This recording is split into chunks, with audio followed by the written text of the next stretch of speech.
ಹರಿ ಓಂ. ಜಗತ್ತಿನಲ್ಲಿ ಮನುಷ್ಯರು ಅತ್ಯಂತ ಆದರದಿಂದ ಭಕ್ತಿ ಶ್ರದ್ಧೆಗಳಿಂದ ಮಾಡಲೇಬೇಕಾಗಿರುವಂತಹ ಪೂಜೆ ಪರಮಾತ್ಮನ ಪೂಜೆ.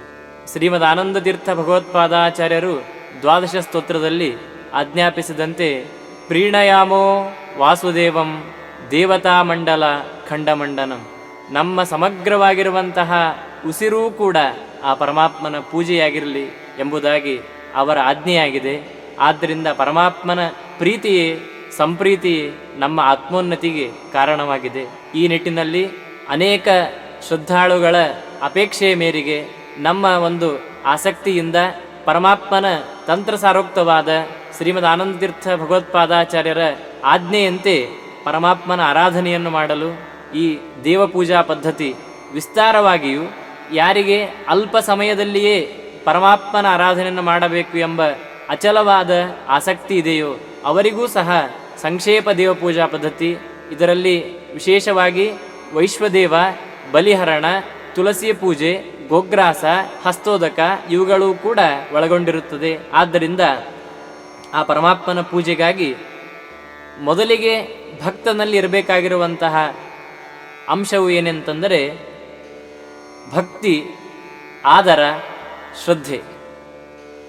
ಮಂತ್ರಗಳು, ಅನುಸಂಧಾನ, ಸಲಕರಣೆಗಳು ಇವೆಲ್ಲವಿದ್ದರೂ ಕೂಡ ಆ ಎಲ್ಲಕ್ಕಿಂತಲೂ ಮಿಗಿಲಾಗಿ ಸರ್ವೋತ್ತಮವಾದ ಸಾಧನೆ ಜ್ಞಾನ ಮತ್ತು ಭಕ್ತಿ. ಈ ಕಾರಣದಿಂದಲೇ ಪರಮಾತ್ಮನ ಆರಾಧನೆಯನ್ನು ಮಾಡಬೇಕಾದರೆ ಕೆಲವು ನಿಯಮಗಳು ಇಲ್ಲಿ ಅತ್ಯಂತ ಅನಿವಾರ್ಯವಾಗಿದೆ. ಭಕ್ತರು ಕೆಲವು ಪ್ರಸಂಗಗಳಲ್ಲಿ ಇದನ್ನು ಹಚ್ಚಬಾರದು ಎಂಬುದಾಗಿ ಮೊದಲನೇದ್ದು ಭಿನ್ನಃ. ಮನೆಯಲ್ಲಿ ಹೆಣ್ಣು ಮಕ್ಕಳು ಮುಟ್ಟು ಕುತ್ತಾಗ, ವೃದ್ಧಿ ಇದ್ದಾಗ, ಮರಣ ಅಶೌಚವಿರುವಾಗ ಅಯೋಗ್ಯ ರೀತಿಯಿಂದ ಇದನ್ನು ಕೇಳದೆ ಪರಮಾತ್ಮನಿಗೆ ಉತ್ತಮವಾದ ಸ್ಥಾನವು ಶಾಸ್ತ್ರದಲ್ಲಿ ಇದೆ. ಆದ್ದರಿಂದ ಪೂಜೆಯನ್ನು ಮಾಡುವಂತಹ ಸಂದರ್ಭದಲ್ಲಿ ಒಳ್ಳೆಯ ವಾತಾವರಣದಲ್ಲಿ ಇದನ್ನು ಎಲ್ಲ ಆರಾಧಕರು ಕೇಳಬೇಕು, ಶ್ರವಣ ಮಾಡಿ ಆ ಪರಮಾತ್ಮನನ್ನು ಕೊಂಡಾಡಬೇಕು ಎಂಬುದಾಗಿ ಕೇಳಿಕೊಳ್ಳುತ್ತಾ, ಇನ್ನು ಮೇಲೆ ಆ ಪರಮಾತ್ಮನ ಪೂಜೆಯನ್ನು ಮಾಡೋಕ್ಕಿಂತ ಪೂರ್ವದಲ್ಲಿ ಯಾವ ಯಾವ ವಿಧಿಗಳಿವೆ ಅಂತನ್ನೋದನ್ನು ತಿಳಿದುಕೊಳ್ಳೋಣ. ಪ್ರಾತಃ ಕಾಲದಲ್ಲಿ ಬೇಗನೆ ಎದ್ದು ಕೈಕಾಲುಗಳನ್ನು ತೊಳೆದುಕೊಂಡು ಮೃತ್ತಿಕಾ ಶೌಚವನ್ನು ಮಾಡಿ ಭಗವದ್ಧ್ಯಾನ, ರಾಘವೇಂದ್ರ ಗುರು ಸಾರ್ವಭೌಮರ ಪ್ರಾತಃ ಸಂಕಲ್ಪ ಗದ್ಯ ಭಕ್ತಿಯಿಂದ ಪಠಿಸಬೇಕು. ಅನಂತರದಲ್ಲಿ ಶುದ್ಧವಾದ ಮನಸ್ಸಿನಿಂದ ಹೂಗಳ ಗಿಡದ ಹತ್ತಿರ ಹೋಗಿ ಪ್ರಾರ್ಥನೆಯನ್ನು ಮಾಡಬೇಕು. ನಮಸ್ತೆ ಕುಸುಮಾಧಾರೆ, ನಮಸ್ತೆ ಕಮಲಾಲಯೇ, ಪುಷ್ಪಾಣಿ ವಿಷ್ಣು ಪೂಜಾರ್ಥಂ ಆಹರಿಷ್ಯೇ ತವಾಜ್ಞೆಯ. ತನ್ನ ಮನೆಯಲ್ಲಿ ಬೆಳೆಸಿದ ಹೂಗಳು ಪರಮಾತ್ಮನ ಪೂಜೆಗೆ ಉತ್ತಮವಾಗಿವೆ. ಕಾಡಿನಲ್ಲಿ ಬೆಳೆದ ಹೂಗಳು ಮಧ್ಯಮ, ಕ್ರಯಿಸಿದ ಅಂದರೆ ಕೊಂಡಿರುವಂತಹ ಕುಸುಮಗಳು ಅಧಮವಾದ ಫಲವನ್ನು ನೀಡುತ್ತದೆ. ಶುಭ್ರ ಬಣ್ಣದ ಹೂವು ಸಾತ್ವಿಕ ಶ್ರೇಷ್ಠವಾಗಿವೆ.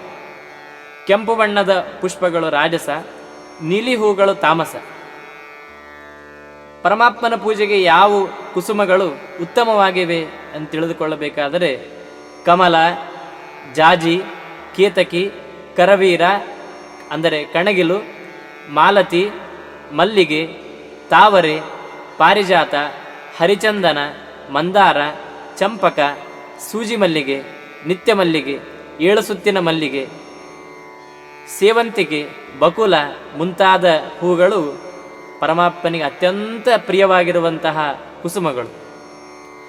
ಪುಷ್ಪಹಾಸನಿಗೆ ಪುಷ್ಪಗಳನ್ನು ಅರ್ಪಿಸುವಾಗ ಪುಷ್ಪಾಭಿಮಾನಿಗಳನ್ನು ತಿಳಿಯಬೇಕು. ಪಾರಿಜಾತ ಹೂವನ್ನು ದೇವರಿಗೆ ಅರ್ಪಿಸುವಾಗ ಅಲ್ಲಿ ದೇವತೆ ಪವನಸುತ ಹನುಮಂತ. ಸೌಗಂಧಿಕಾ ಪುಷ್ಪವನ್ನು ಏರಿಸುವಾಗ ಭೀಮಸೇನ ದೇವರು. ಬಿಳಿಯಾದ ಕಣಗಿಲು, ಮಲ್ಲಿಗೆ ಮೊದಲಾದ ಹೂಗಳಿಗೆ ಮಹಾದೇವರು. ನಾಗಸಂಪಿಗೆಯಲ್ಲಿ ಗರುಡದೇವರು ದೇವತೆ, ಕರಿಕೆಯಲ್ಲಿ ವರುಣದೇವರು ದೇವತೆ. ತುಳಸಿಯನ್ನು ಅರ್ಪಿಸುವಾಗ ರಮಾದೇವಿ ಇರುವಳು ಎಂದು ತಿಳಿದುಕೊಳ್ಳಬೇಕು. ಹೂಗಳನ್ನು ತೆಗೆಯುವಾಗ ನಿಯಮಗಳನ್ನು ಶಾಸ್ತ್ರದಲ್ಲಿ ತಿಳಿಸಿದ್ದಾರೆ. ಸ್ನಾನ ಮಾಡದೆ ಪ್ರಾತಃ ಕಾಲದಲ್ಲಿ ಕೈ ತೊಳೆದುಕೊಂಡು ಬಲಗೈಯಿಂದ ಎಂಜಲು ಮಾಡದೆ, ತುಳಿಯದೆ, ಬಾಡದ, ಹೊಸದಾದ, ನಿರ್ಮಾಲ್ಯವಾಗದ, ವಾಸನೆ ನೋಡದ ಹೂಗಳನ್ನು ಎಕ್ಕಿ ಪತ್ರದಲ್ಲಿ ತೆಗೆಯಬಾರದು. ಶುದ್ಧವಾದ ತಾಮ್ರ ಪಾತ್ರೆ ಅಥವಾ ಬಿದಿರಿನ ಬುಟ್ಟಿ ಮುಂತಾದವುಗಳಲ್ಲಿ ಹೂಗಳನ್ನು ಭಕ್ತಿಯಿಂದ ಸಂಗ್ರಹಿಸಬೇಕು. ಹೀಗೆ ಭಗವಂತನಿಗೆ ದೂರ್ವ ಅಂದರೆ ಗರಿಕೆ, ಶಮೀಪತ್ರ, ಭೃಂಗರಾಜ, ಬಿಲ್ಲುಪತ್ರೆಗಳನ್ನು ಕೂಡ ಪೂಜೆಗೆ ಸಂಗ್ರಹಿಸಬೇಕು. ಇನ್ನು ಸ್ನಾನ ಮಾಡಬೇಕಾದರೆ ಉತ್ತಮವಾಗಿರುವಂತಹ ಜಲಗಳನ್ನು ಮೊದಲಿಗೆ ಹೇಳಿ, ಮುಂದೆ ಮುಂದೆ ಬರುವಂತಹ ನೀರು ಅನಿವಾರ್ಯವಾದ ಸ್ನಾನಕ್ಕೆ ಯೋಗ್ಯವಾದ ಜಲ ಎಂದು ತಿಳಿದಿರಬಹುದು. ಮೊದಲನೇದ್ದು ನದಿಯ ಜಲ, ಕೆರೆ, ಬಾವಿ, ಅಲ್ಲಿಯೂ ಸಹ ಅವಗಾಹನಕ್ಕೆ ಯೋಗ್ಯವಾಗಿರುವಂತಹ ಬಾವಿ, ಸೇದಿಕೊಂಡು ಸ್ನಾನ ಮಾಡಲಿಕ್ಕೆ ಯೋಗ್ಯವಾದ ಬಾವಿ, ಬೋರ್ವೆಲ್ಲು, ನಳದ ನೀರು, ತುಂಬಿಟ್ಟ ನೀರು, ನಿನ್ನೆಯ ನೀರು ಅತಿ ಅನಿವಾರ್ಯ ಪಕ್ಷದಲ್ಲಿ ಬಳಸಬಹುದು. ಸಾಧ್ಯವಾದರೆ ಅಂದಿನ ನೀರೇ ಪರಮಾತ್ಮನಿಗೆ ಅತ್ಯಂತ ಪ್ರಿಯವಾಗಿರುವಂತಹ ನೀರು ಎಂಬುದಾಗಿ ತಿಳಿದು ಭಕ್ತಿಯಿಂದ ಸ್ನಾನ ಮಾಡುತ್ತಾ, ಸ್ನಾನ ಮಾಡಿ ತುಳಸಿಯನ್ನು ಸಂಗ್ರಹಿಸಬೇಕು. ತುಳಸಿಯನ್ನು ತೆಗೆಯಬೇಕಾದರೆ ಕೆಲವು ನಿಯಮಗಳನ್ನು ಇಲ್ಲಿ ಹೇಳಿದ್ದಾರೆ. ತುಳಸಿ ತೆಗಿತಾ ಇರುವಂತಹ ವೇಳೆಯಲ್ಲಿ ನಿಷಿದ್ಧವಾದ ಕಾಲಗಳು: ಮಂಗಳವಾರ, ಶುಕ್ರವಾರ, ಭಾನುವಾರ, ವೈಧೃತಿ, ವ್ಯತಿಪಾತ, ಪೂರ್ಣಿಮೆ, ಅಮಾವಾಸ್ಯ, ಸಂಕ್ರಾಂತಿ, ಯುಗಾದಿ, ಮಧ್ಯಾಹ್ನದ ನಂತರ, ದ್ವಾದಶಿಯಂದು ತುಳಸಿಯನ್ನು ತೆಗೆಯಬಾರದು. ಇನ್ನು ಕೆಲವು ಸ್ಮೃತಿವಾಕ್ಯಗಳ ಆಧಾರದ ಮೇಲೆ ವಿಷ್ಣು ಪೂಜೆಗೆ ದ್ವಾದಶಿಯಂದು ಮಾತ್ರ ತೆಗೆಯಕೂಡದು. ಅದು ಬಿಟ್ಟು ಅನಿವಾರ್ಯವಿದ್ದರೆ, ಪೂಜೆ ನಿಂದಿರುವಂತಹ ಸಮಯವಿದ್ದರೆ ತೆಗೆದರೂ ಮಹಾ ಅಪರಾಧವಲ್ಲ. ದ್ವಾದಶಿಯಂದು ಏಕೆ ತುಳಸಿಯನ್ನು ಕೀಳಬಾರದು ಎಂದರೆ, ಅಂದು ತುಳಸಿ ಮತ್ತು ದಾಮೋದರರ ವಿವಾಹವಾಗಿರುವಂತಹ ದಿನ. ಅವತ್ತು ಬ್ರಹ್ಮಾದಿ ದೇವತೆಗಳು ಆ ಭಗವತಿ ತುಳಸಿಯನ್ನು ಆರಾಧಿಸುತ್ತಾರೆ. ಆದ್ದರಿಂದ ಅವತ್ತು ತುಳಸಿಯನ್ನು ತೆಗೆಯಬಾರದು.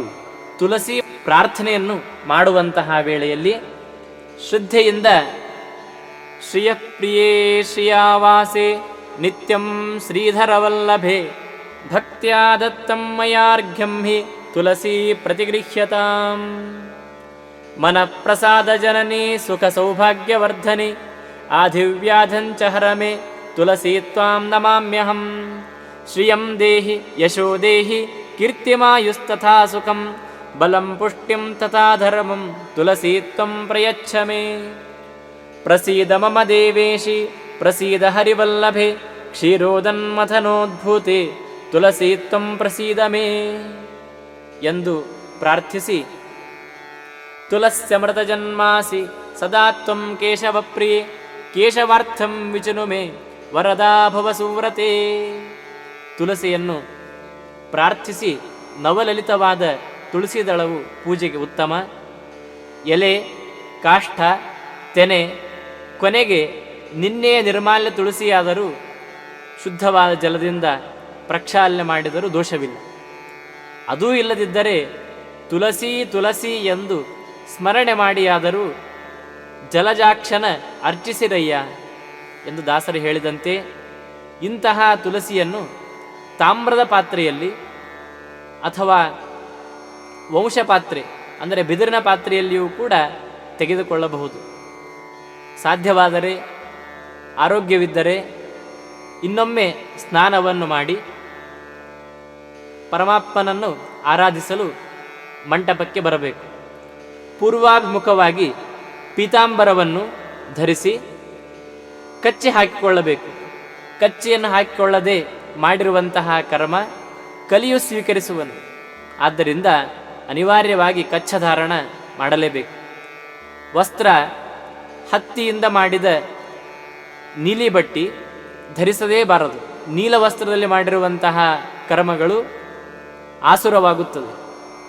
ಕೆಲವು ಪ್ರಸಂಗಗಳಲ್ಲಿ ನೀಲಾಂಬರವು ಅಂದರೆ ರೇಷ್ಮೆಯಿಂದ ಮಾಡಿರುವಂತಹ ನೀಲಿ ವಸ್ತ್ರವು ಕೂಡ ಪೂಜೆಗೆ ಯೋಗ್ಯವಾಗಿದೆ ಅಂತ ತಿಳಿದುಕೊಂಡು ಊರ್ಧ್ವ ಪುಂಡ್ರಾದಿಗಳನ್ನು ಧರಿಸಿ ಸಂಧ್ಯಾವಂದನ ಪ್ರಾತಃ ರಾನ್ಯಗಳನ್ನು ಮುಗಿಸಿಕೊಂಡು ಪರಮಾತ್ಮನ ಪೂಜೆಗಾಗಿ ಅಗ್ರೋದಕವನ್ನು ತೆಗೆದುಕೊಳ್ಳಬೇಕು.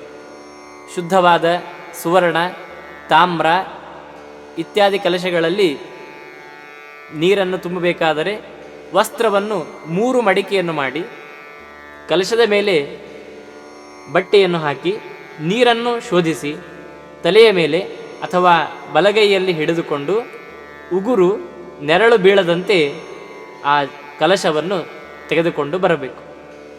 ಶುದ್ಧವಾದ ರಂಗವಲ್ಲಿಯಿಂದ ಮಂಡಿತವಾದ ಸ್ಥಳದಲ್ಲಿ ಅದನ್ನು ಇರಿಸಿ ಪೂಜೆಗೆ ಬೇಕಾಗುವಂತಹ ಸಲಕರಣೆಗಳನ್ನು ಸಂಗ್ರಹಿಸಬೇಕು.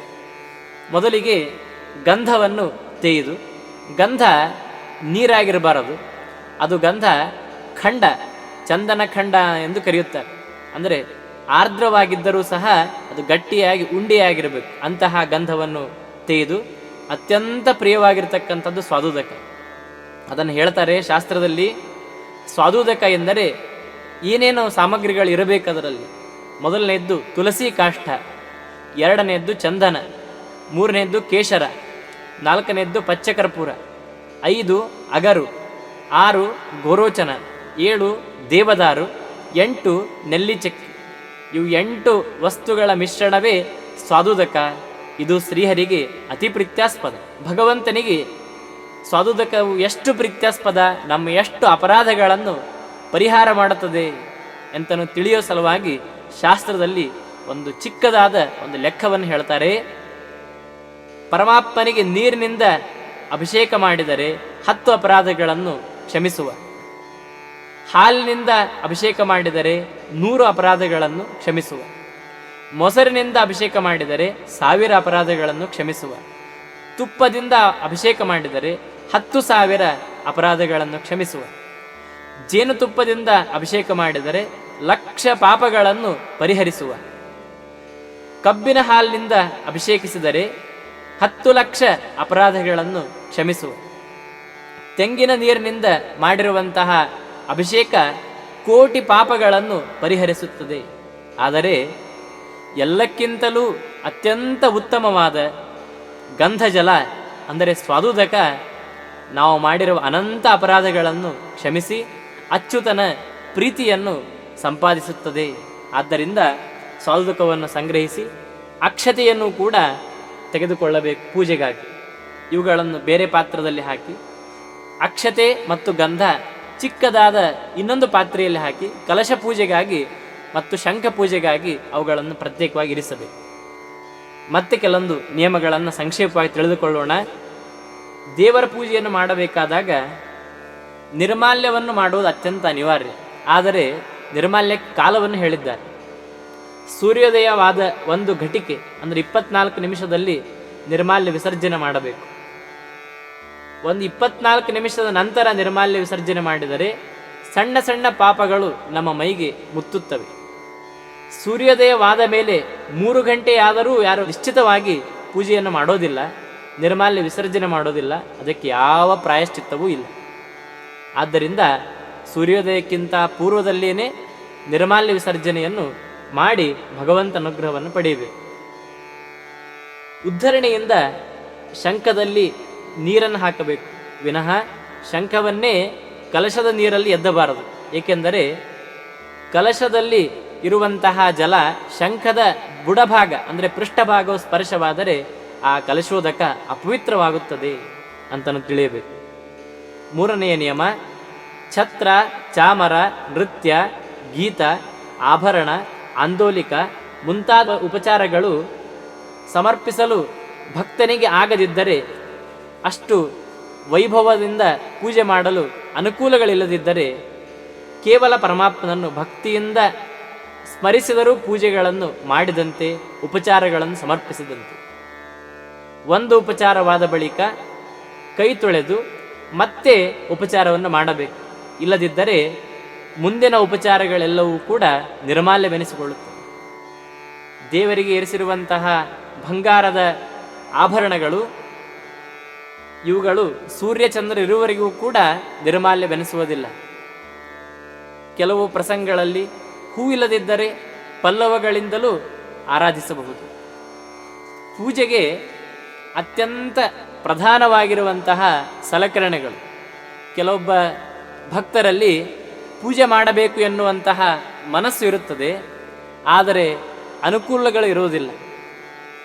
ಆದ್ದರಿಂದ ಪೂಜೆಗೆ ಅಗತ್ಯವಾದ ಪ್ರತಿಮೆಗಳು ರಾಮ, ಕೃಷ್ಣ, ವೆಂಕಟೇಶ, ವೇದವ್ಯಾಸ, ವಿಠ್ಠಲಾದಿ ವಿಷ್ಣುವಿನ ಪ್ರತಿಮೆಗಳು, ಲಕ್ಷ್ಮಿ, ದುರ್ಗಾ ಮುಂತಾಗಿರುವಂತಹ ಪ್ರತಿಮೆ, ಶಂಖ, ಅದರಲ್ಲಿಯೂ ಕೂಡ ಬಲಮುರಿ ಶಂಖ ವಿಶೇಷ ಫಲ, ಎಡಮುರಿ ಶಂಖ ಇದ್ದರೂ ಕೂಡ ಅಭಿಷೇಕಾದಿಗಳಿಗೆ ಉಪಯುಕ್ತ, ಮುಖ್ಯ ಪ್ರಾಣದೇವರ ಪ್ರತಿಮೆ, ಶ್ರೀಮದ್ ಆಚಾರ್ಯರ ಪ್ರತಿಮೆ, ಗರುಡ, ಶೇಷ, ರುದ್ರ, ಗಣಪತಿ ಮುಂತಾಗಿರತಕ್ಕಂಥವರ ಇಷ್ಟ ದೇವತೆಗಳ ಪ್ರತಿಮೆಗಳನ್ನು ಇಟ್ಟುಕೊಂಡು ಜಯತೀರ್ಥಾದಿ ಗುರುಗಳ ವೃಂದಾವನವನ್ನು ಕೂಡ ಇಟ್ಟುಕೊಂಡು ಪೂಜೆ ಮಾಡಬೇಕು. ತೀರ್ಥವಾಗಬೇಕಾದರೆ ಇರಬೇಕಾಗಿರುವಂತಹ ಅನಿವಾರ್ಯವಾದ ಅಂಗಗಳು: ಒಂದು ಶಾಲಿಗ್ರಾಮವನ್ನು ಪೂಜಿಸಬಹುದು, 2 ಇದ್ದರೆ ಪೂಜಿಸಬಾರದು, 3 ಇದ್ದರೂ ಪೂಜಿಸಬಾರದು. ವಿಷಮ ಸಂಖ್ಯೆಯಲ್ಲಿಯೂ ಕೂಡ ಶಾಲಿಗ್ರಾಮಗಳನ್ನು ಪೂಜಿಸಬಹುದು ಎಂದು ಹೇಳಿದಂತೆ ಸ್ನಿಗ್ಧ, ಸೂಕ್ಷ್ಮ, ನೀಲವರ್ಣ, ಚಕ್ರಗಳಿಂದ ಶೋಭಿತವಾದ ಸುಂದರವಾದ ವದನವಿರುವ ಶಾಲಿಗ್ರಾಮವನ್ನು ಪೂಜಿಸಬೇಕು. ಕ್ರೂರವಾದ, ಉಗ್ರವಾದ, ರಕ್ತವರ್ಣದ ಶಾಲಿಗ್ರಾಮಗಳನ್ನು ಅತೀ ಶುದ್ಧ ರೀತಿಯಿಂದ ಬಹಳ ಮಡಿಯಿದ್ದರೆ, ನಿತ್ಯ ಅನ್ನಾದಿಗಳ ನೈವೇದ್ಯವಿದ್ದರೆ ಪೂಜೆ ಮಾಡಬಹುದು. ಇನ್ನು ನಮಸ್ಕಾರ. ಪರಮಾತ್ಮನು ಅನಂತ ಗುಣ ಪರಿಪೂರ್ಣ. ಅವನನ್ನು ಹೇಗೆ ಅರ್ಚಿಸಲಿ ಮೆಚ್ಚಿಸಲಿ ನಿನ್ನ ದೇವ ಎಂದು ಹೇಳದಂತೆ ದೇವರನ್ನು ನಮಸ್ಕಾರ ಪ್ರದಕ್ಷಿಣೆಗಳಿಂದಲೂ ಆರಾಧಿಸಬಹುದು. 108 ಪ್ರದಕ್ಷಿಣೆ ಹಾಕಬಹುದು. ಆಗಲಿಲ್ಲದಿದ್ದರೆ ಇನ್ನೂ ಕಡಿಮೆ, ಕೊನೆಗೆ 4 ಪ್ರದಕ್ಷಿಣೆಗಳನ್ನಾದರೂ ಪರಮಾತ್ಮನಿಗೆ ಹಾಕಬೇಕು. ಇನ್ನು ನಮಸ್ಕಾರ ಮಾಡಬೇಕಾದರೆ ಕೊನೆಯ ಪಕ್ಷದಲ್ಲಿ ಭಗವಂತನಿಗೆ 5 ನಮಸ್ಕಾರಗಳನ್ನಾದರೂ ಕೂಡ ಹಾಕಬೇಕು. ಏಕೆಂದರೆ ಆ ಭಗವಂತ ನಮಗೆ ಪಂಚ ಜ್ಞಾನೇಂದ್ರಿಯಗಳನ್ನು ಕೊಟ್ಟಿದ್ದಾನೆ. ಆದ್ದರಿಂದ ಆ ಪರಮಾತ್ಮನಿಗೆ ಕೊನೆಯ ಪಕ್ಷ 5 ನಮಸ್ಕಾರಗಳನ್ನು ಹಾಕಬೇಕು. ದೇವರಿಗೆ ನಮಿಸುವಂತಹ ವೇಳೆಯಲ್ಲಿ ಮೈ ಮೇಲೆ ವಸ್ತ್ರಗಳು ಹಾಕಿಕೊಳ್ಳಬಾರದು. ಯಜುರ್ವೇದಿಗಳು ಮತ್ತು ಋಗ್ವೇದಿಗಳು ಸಹ ಕಟಿಗೆ ಆ ವಸ್ತ್ರಬಂಧನವನ್ನು ಮಾಡಿಕೊಳ್ಳಬೇಕು. ಯಾರು ಮೈ ಮೇಲೆ ವಸ್ತ್ರವಿಟ್ಟುಕೊಂಡು ಪರಮಾತ್ಮನಿಗೆ ನಮಸ್ಕಾರ ಮಾಡ್ತಾರೋ ಅವರಿಗೆ 7 ಜನ್ಮದವರೆಗೂ ಕೂಡ ಮಹಾ ಅನರ್ಥವಿದೆ. 3 ಜನ್ಮದಲ್ಲಿ ಕುಷ್ಠರೋಗಿಗಳಾಗಿ ಕೂಡ ಅವರು ಹುಟ್ಟುತ್ತಾರೆ. ಕೆಲವರಿಗೆ ನಮಸ್ಕಾರವು ಯಾವ ಅಂಗಗಳಿಂದ ಮಾಡಬೇಕು ಎಂದು ತಿಳಿದಿರೋದಿಲ್ಲ. ಪುರುಷರು ಸಾಷ್ಟಾಂಗ ನಮಸ್ಕಾರವನ್ನು ಪರಮಾತ್ಮನಿಗೆ ಹಾಕಬೇಕು, ಸ್ತ್ರೀಯರು ಪಂಚಾಂಗ ನಮಸ್ಕಾರಗಳನ್ನು ಹಾಕಬೇಕು. ನಮಸ್ಕಾರ ಮಾಡಿದ ಪುಣ್ಯ ಎಷ್ಟು ಅಂತಂದರೆ, ಏಕೋಪಿ ಕೃಷ್ಣಸ್ಯ ಕೃತಃ ಪ್ರಣಾಮಃ ದಶಾಶ್ವಮೇಧಾವ ಭೃತೇನ ತುಲ್ಯ ದಶಾಶ್ವಮೇಧಿ ಪುನರೇತಿ ಜನ್ಮ ಕೃಷ್ಣ ಪ್ರಣಾಮಿ ನ ಪುನರ್ಭವಾಯ. ಕೃಷ್ಣನಿಗೆ 1 ಬಾರಿ ನಮಿಸಿದರೆ 10 ಅಶ್ವಮೇಧ ಯಾಗಗಳ ಪುಣ್ಯವಿದೆ. ಅಶ್ವಮೇಧ ಯಾಗ ಮಾಡಿದ ವ್ಯಕ್ತಿಯು ಪುಣ್ಯ ತೀರಿದ ಮೇಲೆ ಭುವಿಗೆ ಬಂದು ಇಳಿಯುವ. ಆದರೆ ಕೃಷ್ಣನಿಗೆ ನಮಿಸಿರುವಂತಹ ಭಕ್ತನು ಮತ್ತೆ ತಿರುಗಿ ಬಾರನು ಭೂಮಿಗೆ. ಆದ್ದರಿಂದ ಪರಮಾತ್ಮನಿಗೆ ನಮಸ್ಕರಿಸಿ ಸಕಲ ಇಷ್ಟಗಳನ್ನು ಕೂಡ ಪಡೆಯಬೇಕು. ದೇವರ ಎಡಭಾಗದಲ್ಲಿ ನಮಸ್ಕಾರ ಮಾಡಬಾರದು. ಹಾಗೆ ಮಾಡಿದರೆ ನಾಶ. ಎದುರಿನಲ್ಲಿ ನಮಸ್ಕಾರ ಮಾಡಿದರೆ ಮೃತ್ಯುವಾಗ್ತದೆ. ಹಿಂದೆ ಮಾಡಿದರೆ ಮಹಾ ಅನರ್ಥವಿದೆ ಎಂಬುದಾಗಿ ತಿಳಿದುಕೊಂಡು ಬಲಭಾಗದಲ್ಲಿಯೇ ನಮಸ್ಕಾರವನ್ನು ಮಾಡಬೇಕು. ಬಲಭಾಗದಲ್ಲಿ ಮಾಡಿರುವಂತಹ ನಮಸ್ಕಾರ ಅತ್ಯಂತ ಪುಣ್ಯಪ್ರದವಾಗಿದೆ. ಆದ್ದರಿಂದ ಪರಮಾತ್ಮನನ್ನು ನಮಸ್ಕರಿಸಲು ಶ್ರದ್ಧೆಯಿಂದ ಭಕ್ತಿಯಿಂದ ಬಾಯಿಯಲ್ಲಿ ಸ್ತೋತ್ರವನ್ನು ಅನ್ನುತ್ತಾ ನಮಸ್ಕರಿಸಬೇಕು. ದೇವರ ಆರಾಧನೆಗೆ ಯೋಗ್ಯವಾದ ಪಾತ್ರೆಗಳು ಚಿನ್ನ, ಬೆಳ್ಳಿ, ಇದ್ಯಾವುದು ಇಲ್ಲದಿದ್ದರೆ ತಾಮ್ರ, ಇವುಗಳಿಂದ ಆರಾಧಿಸಬೇಕು. ಹಿತ್ತಾಳೆಯ ಪಾತ್ರವು ಕೂಡ ಮಧ್ಯಮವಾಗಿದೆ. ಸ್ಟೀಲ್ ಮುಂತಾದ ಪಾತ್ರೆಗಳನ್ನು ವರ್ಜಿಸಬೇಕು. ನೈವೇದ್ಯಕ್ಕೂ ಕೂಡ ಇದೇ ಪಾತ್ರೆಗಳ ನಿಯಮ ಎಂದು ತಿಳಿದುಕೊಂಡು ಭಕ್ತನು ಆರಾಧಕನು ಕುಳಿತುಕೊಳ್ಳಲು ಯೋಗ್ಯವಾಗಿರುವಂತಹ ದಿಕ್ಕು ಪೂರ್ವ. ಅದಿಲ್ಲದಿದ್ದರೆ ಉತ್ತರವೂ ಕೂಡ ಪ್ರಶಸ್ತವಾಗಿದೆ. ದಕ್ಷಿಣ ಮತ್ತು ಪಶ್ಚಿಮಗಳು ಭಕ್ತನಿಗೆ ಯೋಗ್ಯವಲ್ಲ. ಇಷ್ಟರವರೆಗೆ ಪೂಜೆಯ ನಿಯಮಗಳನ್ನು ಅರಿತುಕೊಂಡು ಪರಮಾತ್ಮನ ಪೂಜೆಗೆ ಇನ್ನು ನಾವು ಸನ್ನದ್ಧರಾಗೋಣ.